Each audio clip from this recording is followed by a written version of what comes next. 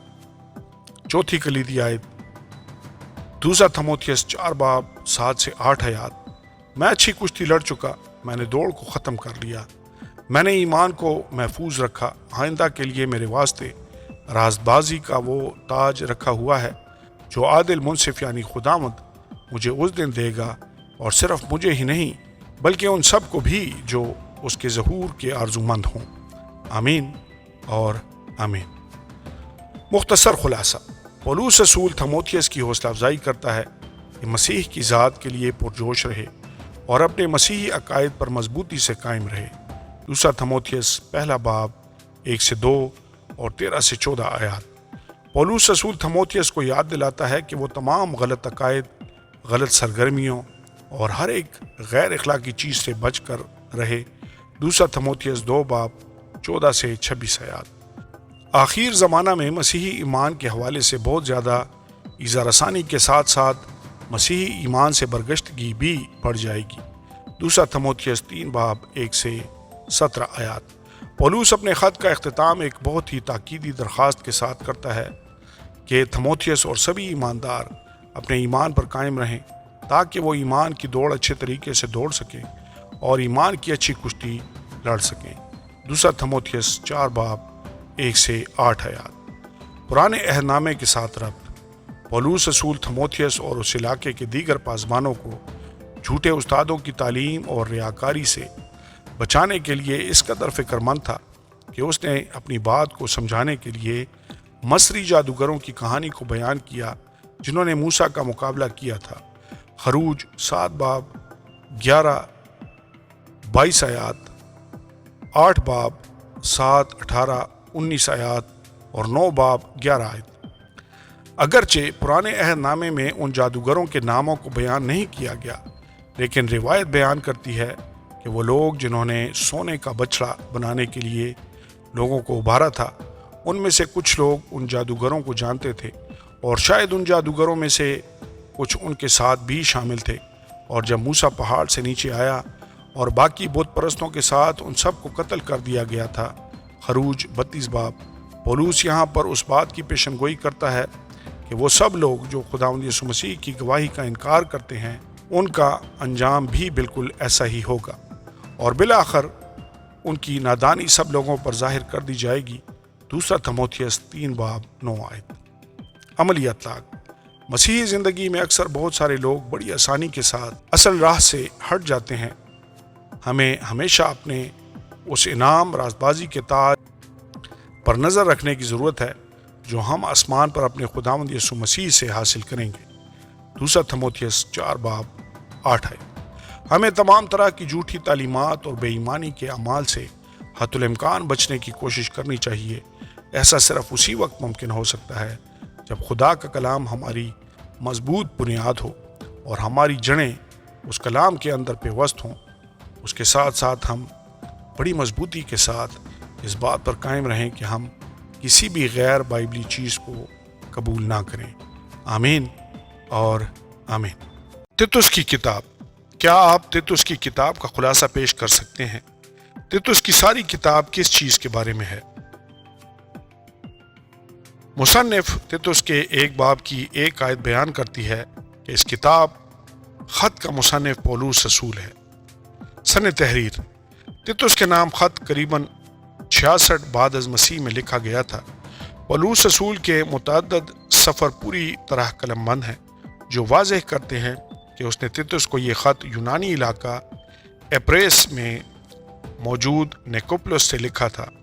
یہ بھی ممکن ہے کہ بائبل کے کچھ تراجم میں اس خط کے بارے میں بیان کیا گیا ہو کہ پولس نے یہ خط مقدونیہ میں موجود نیکوپولس سے لکھا تھا، تاہم ایسی کسی جگہ کی تصدیق نہیں ہوئی، اور چونکہ یہ بیانات مسترد نہیں ہیں اس لیے ان کی کچھ خاص اہمیت نہیں۔ تحریر کا مقصد۔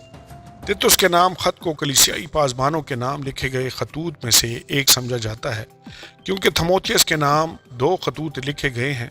پولس رسول نے یہ خط مسیح میں اپنے بھائی تیتس کی حوصلہ افزائی کے لیے لکھا تھا، جسے اس نے کریتے کے کریتے کی کلیسیا کی رہنمائی کے لیے وہاں چھوڑا تھا۔ اس کلیسیا کو پولوس نے اپنے ایک مشنری سفر کے دوران قائم کیا تھا۔ تیتوس 1:15 یہ خط تیتوس کی اس بات میں رہنمائی کرنے کے لیے لکھا گیا تاکہ وہ جان سکے کہ کلیسیائی قائدین کس اہلیت اور قابلیت کے حامل ہونے چاہیے۔ پولوس رسول تیتوس کو کریتی جزیرے پر رہنے والے لوگوں کی شہرت کے بارے میں بھی خبردار کرتا ہے۔ تیتوس 1:12 کلیسیائی قائدین کی قابلیت کے بارے میں نصیحت کے علاوہ پولوس رسول دورے کے لیے تیتوس کو نیکوپلس واپس آنے کی بھی ترغیب دیتا ہے۔ دوسرے الفاظ میں تیتوس اور دوسرے شاگرد جیسے جیسے خداوند کے فضل میں ترقی کرتے جاتے رہے تھے، پولوس رسول ان کی تربیت کے عمل کو جاری رکھتا ہے۔ تیتوس 3:13 کلیدی آیات۔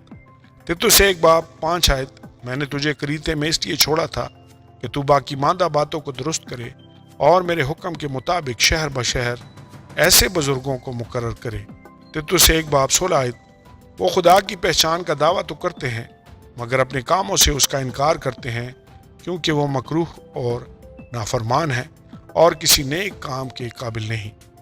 تیتوس 2:15 پورے اختیار کے ساتھ یہ باتیں کہہ اور نصیحت دے اور ملامت کر، کوئی تیری حقارت نہ کرنے پائے۔ تیتوس 3:3-6 کیونکہ ہم بھی پہلے نادان، نافرمان، فریب کھانے والے اور رنگ برنگ کی خواہشوں اور عیش و عشرت کے بندے تھے اور بدخواہی اور حسد میں زندگی گزارتے تھے، نفرت کے لائق تھے اور آپس میں کینہ رکھتے تھے۔ مگر جب ہمارے منجی خدا کی مہربانی اور انسان کے ساتھ اس کی الفت ظاہر ہوئی تو اس نے ہم کو نجات دی، مگر راست بازی کے کاموں کے سبب سے نہیں جو ہم نے خود کیے، بلکہ اپنی رحمت کے مطابق نئی پیدائش کے غسل اور روح القدس کے ہمیں نیا بنانے کے وسیلہ سے، جیسے اس نے ہمارے منجی یسوع مسیح کی معرفت ہم پر افراط سے نازل کیا۔ آمین۔ مختصر خلاصہ، جب تیتوس کو اپنے استاد پولوس رسول کی طرف سے خط موصول ہوا ہوگا تو یہ اس کے لیے بڑی شاندار بات ہوگی۔ تمام مشرقی دنیا میں متعدد کلیسیاؤں کو قائم کرنے کے باعث پولوس رسول کو بہت زیادہ عزت حاصل تھی اور ایسا ہونا درست بھی ہے۔ تیتوس نے پولوس رسول کی طرف سے اس مشہور تعارف کو اس طرح پڑھا ہوگا: ایمان کی شرکت کے روح سے سچے فرزند تیتوس کے نام فضل اور اطمینان خدا باپ اور ہمارے منجی مسیح یسوع کی طرف سے تجھے حاصل ہوتا رہے۔ تیتوس 1:4 کریتے کے جزیرے پر جہاں پولوس نے تیتوس کو کلیسیائی رہنمائی کے لیے مقرر کیا تھا، یہودی اور مقامی لوگ آباد تھے۔ یہ لوگ مسیح کی خوشخبری سے ناواقف تھے۔ تیتوس 1:12-14 پولوس نے محسوس کیا کہ کریتے کی کلیسیا میں قائدین کی تربیت و ترقی کے عمل میں تیتوس کو نصیحت کرنا اور اس کی حوصلہ افزائی کرنا اس کی ذمہ داری ہے۔ جب پولوس رسول نے کلیسیائی قائدین کی تلاش میں تیتوس کی رہنمائی کی تو پولوس رسول نے اس کو یہ بھی مشورہ دیا کہ وہ قائدین کو کس طرح نصیحت کرے تاکہ وہ اپنے مسیحی ایمان پر ترقی کر سکیں۔ اس کی ہدایات میں ہر عمر کے مردوں و خواتین کے لیے نصیحت شامل تھی۔ 2 باب 1-8 تیتوس کی مسیحی ایمان میں قائم رہنے میں مدد کے لیے پولوس رسول تیتوس کو نیکوپلس آنے اور کلیسیا کے 2 اور اراکین کو اپنے ساتھ لانے کی تجویز دیتا ہے۔ تیتوس 3 باب 12-13 پرانے عہد نامے کے ساتھ ربط۔ پولوس ایک بار پھر کلیسیائی قائدین کو یہ ہدایات کرنا ضروری سمجھتا ہے کہ وہ ان یہودیوں مائل لوگوں کے خلاف محتاط رہیں جو نجات کے حامل فضل کے تحفے میں انسانی عمل کو شامل کرنے کے لیے کوشاں ہیں۔ وہ ان سرکش دھوکہ بازوں اور خاص طور پر ان لوگوں کے خلاف خبردار کرتا ہے جو ختنہ کرانے کا دعویٰ کرتے اور موسوی شریعت کی روایات اور رسومات پر عمل پیرا ہونا اب بھی ضروری سمجھتے ہیں۔ تیتوس 1 باب 10-11 یہ ایک ایسا موضوع ہے جو تیتوس کے نام خط کے ساتھ ساتھ پولوس رسول کے تمام خطوط میں بار بار دہرایا جاتا ہے۔ پولوس رسول اس حد تک کہتا ہے کہ ان کے منہ بند کیے جانے چاہیے۔ عملی اطلاق: جب ہم خداوند کی مرضی کے مطابق زندگی بسر کرنے کے لیے بائبل کی ہدایات پر نظر کرتے ہیں تو اس سلسلے میں تیتوس کا خط ہماری خاص توجہ کا مستحق ہے۔ کیونکہ اس سے ہم سیکھ سکتے ہیں کہ ہمیں کن چیزوں سے بچنا چاہیے اور کن باتوں پر عمل کرنے کی کوشش کرنی چاہیے۔ پولس رسول مشورہ دیتا ہے کہ جب ہم ان باتوں سے بچنے کی کوشش کرتے ہیں جو ہمارے ذہنوں اور ضمیروں کو ناپاک کر دیں گے تو ہمیں خالص ہونا چاہیے۔ اور اس کے بعد پولس رسول ایک بیان دیتا ہے جسے ہمیں کبھی فراموش نہیں کرنا چاہیے۔ وہ خدا کی پہچان کا دعویٰ تو کرتے ہیں مگر اپنے کاموں سے اس کا انکار کرتے ہیں کیونکہ وہ مکروہ اور نافرمان ہے اور کسی نیک کام کے قابل نہیں۔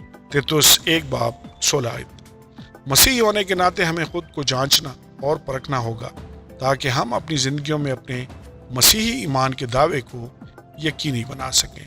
2 کرنتھیوں 13:5۔ اس نصیحت کے ساتھ ساتھ پولس ہمیں یہ بھی بتاتا ہے کہ ہم کس طرح خدا کی ذات کا انکار کرنے سے بچ سکتے ہیں۔ تو اس نے ہم کو نجات دی مگر راز بازی کے کاموں کے سبب سے نہیں جو ہم نے خود کیے، بلکہ اپنی رحمت کے مطابق نئی پیدائش کے غسل اور روح القدس کے ہمیں نیا بنانے کے وسیلہ سے، جسے ہم نے ہمارے منجی یسوع مسیح کی معرفت ہم پر افراد سے نازل کیا۔ تیتوس 3:5-6۔ اپنے ذہنوں کو ہر روز روح القدس کے وسیلہ سے نیا بنانے کی کوشش سے ہم ایسے مسیحی بن سکتے ہیں جو اپنی زندگی میں خداوند کو عزت و جلال دیتے ہیں۔ آمین اور آمین۔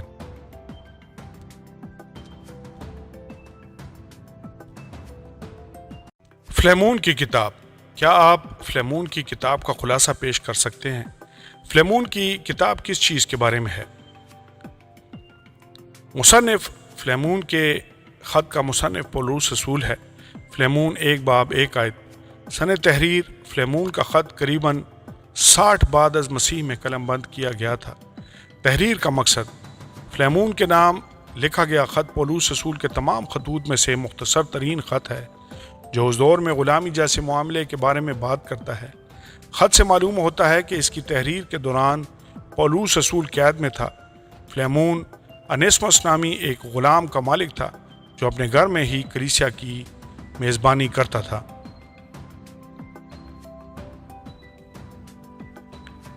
پولس کی افسس میں خدمت کے دوران فلیمون بھی غالباً اس شہر میں آیا ہوا تھا۔ اس نے پولس کے کلام کو سن کر مسیح کو قبول کر لینا تھا۔ انیسمس اپنے مالک فلیمون کو لوٹ کر فرار ہو گیا اور روم جا پہنچا جہاں پر اس کی ملاقات پولس رسول کے ساتھ ہوئی۔ انیسمس قانونی لحاظ سے اب بھی فلیمون کا غلام تھا اور پولس انیسمس کی واپسی کو آسان بنانے کے لیے اس کے مالک فلیمون کے نام خط لکھتا ہے۔ پولس رسول کی گواہی کے باعث انیسمس اب مسیحی ہو چکا تھا۔ فلیمون 10 اور پولس رسول چاہتا تھا کہ فلیمون انیسمس کو محض ایک غلام کے طور پر نہیں بلکہ ایک مسیحی بھائی کے طور پر قبول کرے۔ کلیدی آیات۔ فلیمون کی کتاب میں سے پہلی کلیدی آیت فلیمون 6۔ تاکہ تیرے ایمان کی شراکت تمہاری ہر خوبی کی پہچان میں مسیح کے واسطے مؤثر ہو۔ فلیمون کی کتاب میں سے دوسری کلیدی آیت اس کی 16ویں آیت مگر اب سے غلام کی طرح نہیں بلکہ غلام سے بہتر ہو کر یعنی ایسے بھائی کی طرح رہے جو جسم میں بھی اور خداوند میں بھی میرا نہایت عزیز ہو اور تیرا اس سے بھی کہیں زیادہ۔ تیسری کلیدی آیت فلیمون اس کی 18ویں آیت اور اگر اس نے تیرا کچھ نقصان کیا ہے یا اس پر تیرا کچھ آتا ہے تو اسے میرے نام لکھ لے۔ آمین اور آمین۔ مختصر خلاصہ: پولس رسول نے غلاموں کے مالکان کو متنبہ کیا ہے کہ ان کے غلاموں کی جانب ان کی خاص ذمہ داری ہے اور اس نے غلاموں کو بھی ایسے اخلاقی ذمہ داریوں کے حامل انسان ہونے کی تلقین کی جنہیں خدا سے ڈرنا چاہیے۔ اگرچہ فلیمون کے نام اس خط میں پولس رسول غلامی کے عمل کی مذمت نہیں کرتا ہے مگر وہ فلیمون کے سامنے انیسمس کو ایک غلام کی بجائے ایک مسیحی بھائی کے طور پر پیش کرتا ہے۔ جب ایک مالک کسی غلام کو بھائی کے طور پر دیکھتا ہے تو وہ غلام ایک خاص مرتبے پر سرفراز ہو جاتا ہے اور اس کے لیے قانونی لقب غلام ہے مانی ہو جاتا ہے۔ ابتدائی کلیسیا براہ راست غلامی پر حملہ نہیں کرتی لیکن اس نے مالک اور غلام کے درمیان ایک نئے تعلق کی بنیاد رکھی ہے۔ پولس رسول مسیحی محبت کی مدد سے فلیمون اور انسموس دونوں کو متحد کرنے کی کوشش کرتا ہے تاکہ غلام کی آزادی ناگزیر ہو جائے۔ غلامی کے عمل کو صرف انجیل کی روشنی کی تشہیر کے ذریعے سے ہی ختم کیا جا سکتا ہے۔ پرانے عہد نامے کے ساتھ ربط۔ نئے عہد نامے میں شاید کہیں بھی شریعت اور فضل کے مابین فرق کو اتنی خوبصورتی سے پیش نہیں کیا گیا جتنا کہ اس خط کے اندر۔ رومی قانون اور پرانے عہد نامے کی شریعت دونوں ہی فلیمون کو یہ اختیار دیتے تھے کہ وہ فرار ہونے والے غلام کو سزا دے، کیونکہ غلام اس وقت مالکوں کی ملکیت سمجھے جاتے تھے، مگر خداوند یسوع مسیح کے وسیلہ سے فضل کا عہد مالک اور غلام دونوں کو مسیح کے بدن میں مساوی بنیاد پر محبت بری رفاقت رکھنے کی اجازت دیتا ہے۔ عملی اطلاق۔ مالکان، سیاسی رہنما، کارپوریشن کے ایگزیکٹوز اور والدین مسیحی ملازمین، ساتھی کارکنوں اور ان کے اراکین کے ساتھ مسیح کے بدن کی رکن کی طرح سلوک کرنے کے وسیلہ سے پولس کی تعلیم پر عمل کر سکتے ہیں۔ جدید معاشرے میں موجود مسیحیوں کو چاہیے کہ وہ اپنے مددگاروں کو کامیابی کے زینوں کے طور پر نہ دیکھیں، بلکہ وہ انہیں مسیحی بھائیوں اور بہنوں کے طور پر دیکھیں جن کے ساتھ شفقت برا سلوک کیا جانا چاہیے۔ مزید برآں تمام مسیحی رہنماؤں کو یہ تسلیم کرنا چاہیے کہ خدا ان کے لیے کام کرنے والے افراد کے ساتھ ان کے سلوک کے بارے میں انہیں جواب دہ ٹھہراتا ہے، چاہے وہ ملازمین مسیحی ہیں یا نہیں۔ حقیقت میں بالآخر انہیں اپنے اعمال کے لیے خدا کے حضور جواب دینا ہوگا۔ کلسیوں 4 باب 1 آیت۔ آمین اور آمین۔